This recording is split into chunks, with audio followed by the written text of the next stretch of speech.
السلام عليكم. الحمد لله. Bonjour à tous. مساء الخير للجميع. فعلا شرف حقيقي بالنسبة لي أن أتواجد هنا أمامكم. إنه فخر بالنسبة لي أيضا أن أفوز بهذه الجائزة الرائعة في عالم كرة القدم وفي كرة القدم الأفريقية تحديدا. هذه الجائزة ليست مني فقط وليست لي فقط، بل هي لكل الأطفال الأفارقة والمغاربة الذين يحلمون بأن يصبحوا لاعبي كرة قدم يوما ما.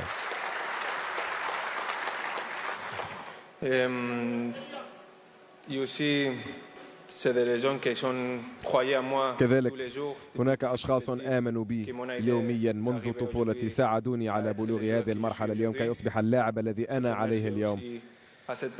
يجب أن أشكر هؤلاء الأشخاص. سأبدأ بشكر جلالة الملك الذي مهد لنا الطريق وقدم لنا كل الإمكانيات ولكرة القدم المغربية كي تتطور، وللشعب المغربي نحن فخورون جدا بما حققه لنا وقدمه لنا. أشكر كذلك رئيسي السيد ناصر خليفي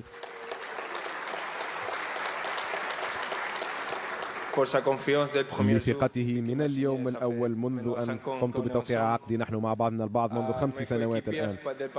زملائي في الباريس سان جيرمان كذلك، مدربي، كل الطاقم الذين ساعدوني كي أتواجد هنا اليوم وأصبح اللاعب الذي أنا عليه بثقتهم بمساعدتي كي أتحسن وأتطور كلاعب وكشخص.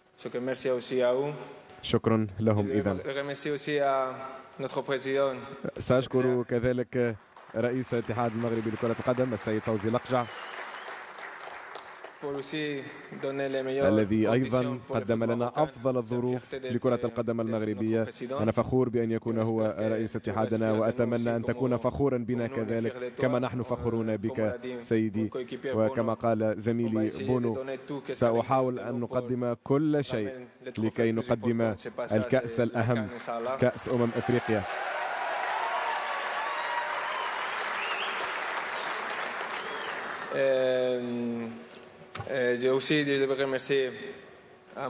يجب أن أشكر كذلك مدربي السيد وليد. ليس من السهل أن يكون مدربي هو يعرف بأنني لاعب صعب الميراث في بعض الأحيان. زملائي كذلك البعض منهم هنا، منير وكذلك بونو أيضا أهنئه على جائزة أفضل حارس. كذلك كل زملائي كذلك في المنتخب المغربي لكرة القدم، إنه شرف حقيقي أن ألعب إلى جانبكم، وأنتم ساعدتموني كثيرا كي أفوز بهذه الجائزة الليلة وأن أنمو وأتطور كلاعب وكشخص. كما قلت، أتمنى مع بعضنا بعض أن نفوز بأفضل كأس، وهي كأس أفريقيا إن شاء الله.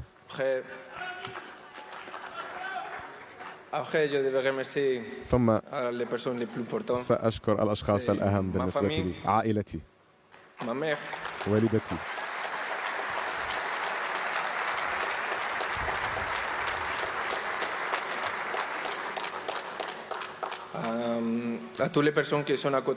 كل الأشخاص الذين كانوا إلى جانبي، وكيل أعمالي، كذلك المعد البدني، كل من ساندني في اللحظات الصعبة كاليوم مثلا إذ أنني مصاب كما ترون. لم يكن من السهل أن أبلغ هذه المرحلة اليوم، ولكن مع بعضنا البعض بمساندة عائلتي أولا وقبل كل شيء وأصدقائي أنا هنا اليوم أمامكم، وأنا فخور بذلك، فخور بأن أكون مغربيا ويعيش الملك.